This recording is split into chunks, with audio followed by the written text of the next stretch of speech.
यमदाईलाई सम्झिँदै है एउटा ऱ्याप रेस्ट यमदाई सब्स्क्राइब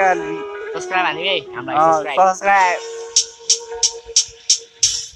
उमेर बाल्यकालदेखिको मिल्ने साथी हाम्रो मित्रता अरू सम्बन्ध भन्दा माथि हामी सहर घुम्न जान्थ्यौँ राति राति भागी भागी घरमा आमा बुवालाई ढाँटी मन र मान्न तयार एकअर्काको लागि सधैँसँगै बस्थ्यो स्कुल पढ्दा हामी दुबई नजाने यदि एउटा बिरामी जे पनि बाँड्ने हाम्रो राम्रो थियो बानी उसले एक दिन चोर सर्काइ सुली वही खाने मैले पनि ताने सन्चो छैन माने दिन बित्दै गयो अनि लाग्यो त्यसको बानी बिस्तारै कुलतमा फसियो जाने जाने गाजा अनि गोटी सामान र पानी त्यो पछि त्यो दानी झ्याट नभए दिन पनि राम्रो नलाग्ने पछि फेरि कहिले यस्तो रहेन हामी नहोला संज्ञा छ तर म तर तेरो सम्झनायो मनमा छ साथ छोड्ने छैन भन्थ्यौ कहिले तर साथी निकै एक्लो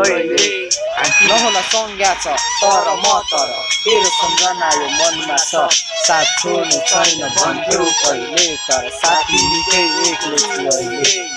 यसरी नै लागु पथमा डुब्दै गयौँ गलत निर्णय फरक परिणामको शिकार भयौँ कतिलाई कुट्यौँ लुट्यौँ कतिलाई ठग्यौँ घरमा आफ्नो आमा बुबासँग झट्यौँ आफैमा लडे तर खाना छोडेनौँ हामी बिस्तारै एक अर्कासँग बोलेनौँ सोध्ने गर्थ्यो उसले अझ मेरो बारेमा तर ऊ बिना एक प्रति राम्रो लागेन अब सबै त्याग्ने मैले बाचा गरेँ ननिस्की कोठाभित्र सुतेर बसेँ